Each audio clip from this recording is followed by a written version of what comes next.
Welcome to Soul Table Podcast. You're here with Jay and Mandy.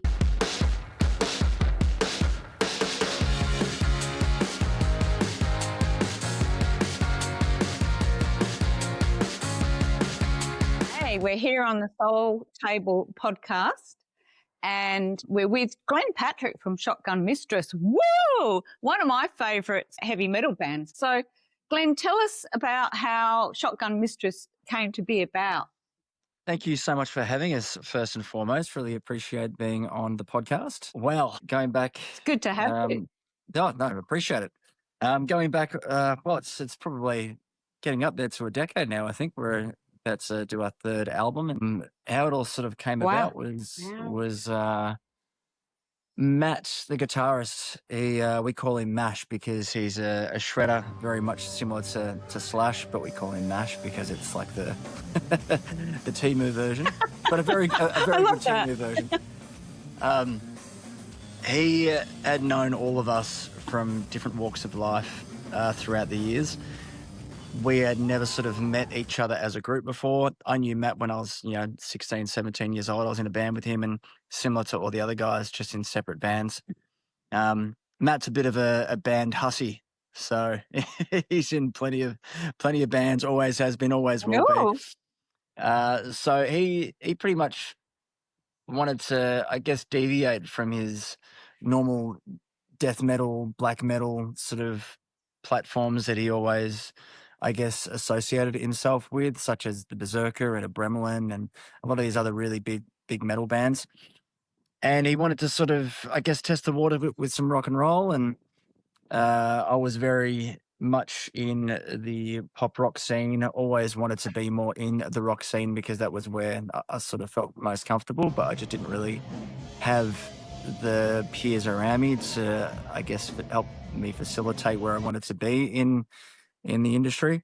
So when Matt came to me asking about, potentially setting up a new band, a rock and roll band, and looking at me doing the vocals for it, I naturally jumped at the chance because I knew what he was like. I'd played with him before and he was amazing. And then I went in the room with with Dave, the drummer, and then later on Ben, the bass player, and it all worked out really well. I mean, end of the day, a band is all about being a democracy, and I guess 90% of it is being able to get along with each other and being able to be diplomatic and working through any issues that you have without, throwing beer cans at each other. So I think we've hit the jackpot with that. It's always a good thing, not doing that. Yeah. So I guess, I sort of described you as heavy metal. You like heavy rock metal. Not death metal. It's pretty full on. Like, your shows are amazing because I've seen you guys play in Adelaide a lot at the Woodshed as well. So it's great that you've come to Adelaide, that you've graced us with your presence as well. So how do you get ready for a live performance? Because you just put out so much energy. Oh, thank you. We love Adelaide, by the way. Adelaide is like our second home. It's, we try to go there every sort of few months. I think we were there last month at Queensrÿche Fest, by the way, and that was with Southern River Band and a bunch of other guys. I think Mandy, you did a couple of interviews and stuff with the guys, and that was great. Yeah, I did interviews for it, but I couldn't go because I wasn't that well. So it's just a bummer sometimes that happens. Well, you're looking fresh as a daisy now, so fantastic. Oh, yeah. Thank you. And where are you? You're outside somewhere lovely? Yeah, just on my deck. We've been renovating the house for the past 2 years, and we built an extra story upstairs for Mum. Yeah. So that's like Mum's level up there. So lovely. So we've got beautiful view out there of the Dandenong Ranges, which is really nice. Yeah, so we gorgeous. Live up here in peace. Lucky you. Away from the hustle and bustle of the city. Yeah. So. We were talking about you being in Adelaide when you played at the Woodshed, and like you have so much energy. Like when you play live, how do you sort of prepare for a show like that? Is there anything special that you do? Yeah, it's a really good question. I think things happen differently depending on what's coming up. So if we only have like one-off shows, we can afford to go that little bit more harder. We can stay up all night. We can, I guess, not I'll give you the polar opposite of a one-night show. It's essentially, if you're doing a festival, you've really got to prep for it. If you're doing a tour, you've really got to prep for it. And, especially on vocals, you need to make sure that you're not going to be blown out by the end of the tour.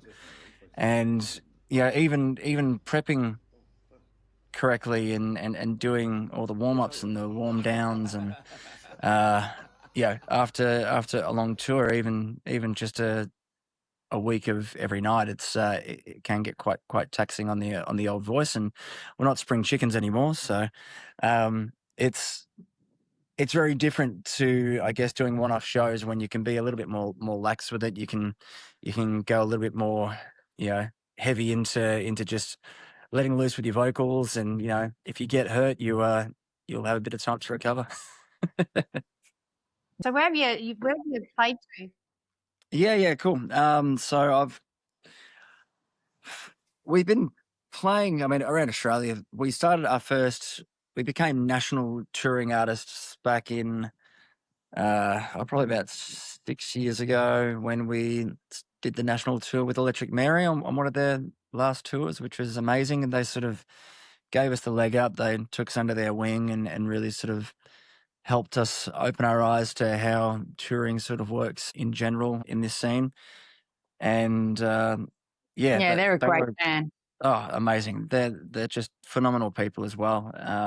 It's a shame that they finished up and ended their Electric Mary sort of chapter in their life. But who knows? Maybe they'll be like a Johnny Farnham and come back another 4 or 5 times before they actually call it quits properly. Who knows? Yeah, Rusty's a real character. Yeah, Rusty's amazing. Rusty's a real character, and you did a great duo with him, a track as well, I think, called Mary Jane. That was pretty cool. Oh, it was amazing, and it was an honor to have him on the track as well, and to have someone of that caliber come on board and lend his voice to the song. It was it was a real joyous occasion for us, as well as it being sort of the first collaboration that we did with a member outside of Shotgun Mistress, which was really good. But I think country-wise, we've been mainly around Australia, but we did Japan about a year and a half ago with our dear friends Carly Jewell, and that was I think a 10-show tour over like 13 days. So it was a really hectic time, having to jump on the bullet train every day and literally just pack and go on a train, sound check into the hostel, go back, do the show, go back to the hotel room, and then rinse and repeat every single day for the couple of weeks. And we're looking, obviously, we're doing America next year. We've got a bunch of other places that we're organising to tour in places that we've never been to before coming up. So there. Are you doing your own headline tour, or are you supporting someone else, or touring, like as a double tour with someone? Yeah, so with I can't say too much, but with some of the things that we're doing will be headline, and then there's other things like festivals that we sort of join, and obviously it's just a whole bunch of bands going on festivals. So there is going to be some sort of bigger support announcements. I can't really go into too much detail yet. But there will be headline shows as well, and we'll probably do a few shows before we head off next year as well, just to do like maybe a farewell tour or something. But that's all sort of in the works at the moment while we're finishing the third album. Yeah. Okay. You've got a huge thing coming up in 2027 as well. You've got this special rock cruise. Tell us about that. Yes, Monsters of Rock Cruise. We were so thrilled to be invited to perform a bunch of shows on the Rock Cruise over, I think it's departing from LA next year, and then it goes all the way down to Mexico and then goes back up again. And Monsters of Rock Cruise, it's one of the biggest rock vehicles going around, and all the big guys play on it. And just to be able to sort of mingle with your idols, and I know it's amazing to even begin to fathom that you're going to be playing on something like that. So just going to make sure that we're going to take our quelms and those little seasickness things that you stick behind the ear, so we don't get sick. But Monsters of Rock Cruise is in as well, yeah. May 2nd to the 11th, I think, next year. So, we're very excited. Yeah. Do you need any sort of like roadies or wardrobe mistresses, to come along and help you guys? We'll volunteer for it. It's funny you should say that. There's probably got about maybe 10 extra luggage cases with people hiding in it, I think, by now. So maybe make it number 11. Why not? Well, we're good at working at festivals. Absolutely. No, 100%. And look, the cruise, I think, is very much like a festival in a sense where, the camaraderie, the people that you sort of look up to are playing there as well. So we've got so many amazing bands playing there. There's our friends Winger, who we went on tour with last year across the country. They'll be playing. Our friends Hardcore Superstar over in Europe.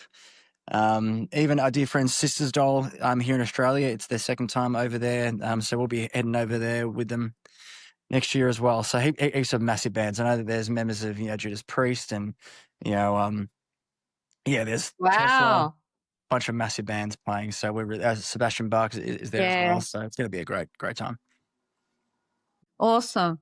Well, we've been talking to Glenn Patrick from Shotgun Mistress. There are, of course, other members of the band, but they're all spread out at the moment. Thank you so much for talking to us here on the Soul Table podcast. Is there anything that you sort of wanted to add that you wanted to let the fans know and the listeners? Oh, look, I just really appreciate everybody listening. I appreciate you guys for, having us on the podcast as well. I really appreciate it. And, to the people who always come out to the shows, always buy merch and sort of, come up and say hi. And that's what we do it for. It's the most amazing feeling, just being able to sort of meet new people. And there's always new people whenever we go to these shows and, dropping us comments in the Facebook and all that stuff. So it's absolutely amazing experience. Yeah. And we just enjoy the ride and hopefully continue. We will put links below too so that people can actually go on and have a look at you guys if they want to find you on your socials and stuff. Really appreciate you having us. And look forward to the next time you come to Adelaide as well. It won't be too long. We'll be back soon. It'll be great. Take care. Cool. Awesome. Thank you. Bye.